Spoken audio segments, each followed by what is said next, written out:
जय श्रीमन्नारायण। कभी कभी जब वाणी मूक हो जाए, मनुष्य अपने आप को जब रोक ले, ऐसा लगे कि भी यहाँ से कुछ नहीं बचा है आध्यात्म के अलावा, भगवान नाम कीर्तन के अलावा और भगवती के दर्शन के अलावा, ठीक वही स्थिति और परिस्थिति आज हम लोग के दक्षिण भारत की यात्रा क्रम में मदुरई में हुआ। कब? जब हम लोग सभी लोग पद्मनाभम दर्शन करके मदुरई में आए, रात्रि काल में आए, और हम सबके साथ जो आचार्य जी श्रीमान अनिल जी हैं, उनके बड़े ही स्नेही आप श्रीमान, शुभ नाम आपका? बाबूलाल जी। आप राजस्थान से हैं, और एक संजोग बना और एक भगवान की अद्भुत कृपा, विश्वनाथ की प्रेरणा और मदुरई में मीनाक्षी देवी की एक ऐसी कृपा की अनुभूति हुई कि जो आपसे मेल हुआ और आपने हम सबको को रिसीव किया और अपने घर में आकर आप हमें रोके। जब दिन भर यहाँ हम लोग रात्रि काल में विश्राम किए, सुबह स्नान किए, तो सहसा हमारे आचार्य श्रीमान अनिल जी छत के ऊपर आए।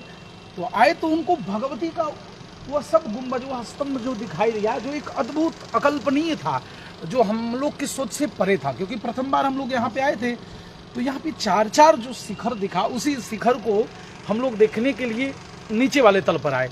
तो आप श्रीमान जी बोले कि नहीं, ऊपर आइए। जब हम लोग ऊपर आए तो भगवती के सुस्पष्ट रूप से, अभी हम लोग दर्शन के लिए जा ही रहे थे, लेकिन जाने के क्रम में पूर्व में शरीर को रोमांचित करते हुए यह जो भगवान का सुंदर स्वरूप आसमान को छूता हुआ दिखाई दिया, यह अपने आप में हम लोग के जीवन के लिए एक विशिष्ट समय है, एक अद्भुत समय है, एक अकल्पनीय समय है।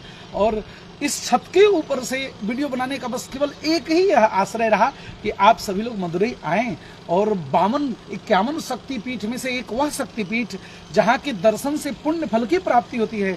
मान्यता है कि जहाँ भगवती के दक्षिण पैर के अंगूष्ठे का यहाँ पर अंगुष्ठ यहाँ पर गिरा पड़ा था, जिससे शक्तिपीठ का निर्माण हुआ।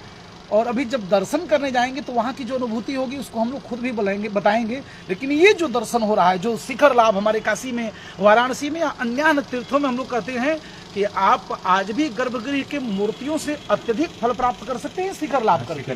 शिखर लाभ करने ही चाहिए, मंदिरों में बैठने चाहिए एक सेकेंड, और किसी भी प्रतिमा के दर्शन से पूर्व या दर्शन करने के बाद जब तक आप शिखर दर्शन नहीं करते हैं, वो तीर्थ, वह यात्रा वो पूर्ण नहीं माना जाता है।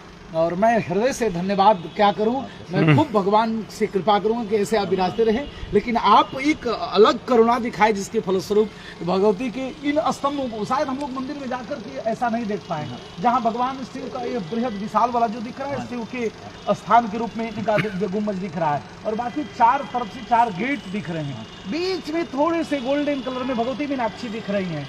अभी हम लोग जाएंगे, लेकिन यहाँ का जो सीन है अद्भुत है, और इसके विषय में बस मैं बोल नहीं पा रहा हूँ आप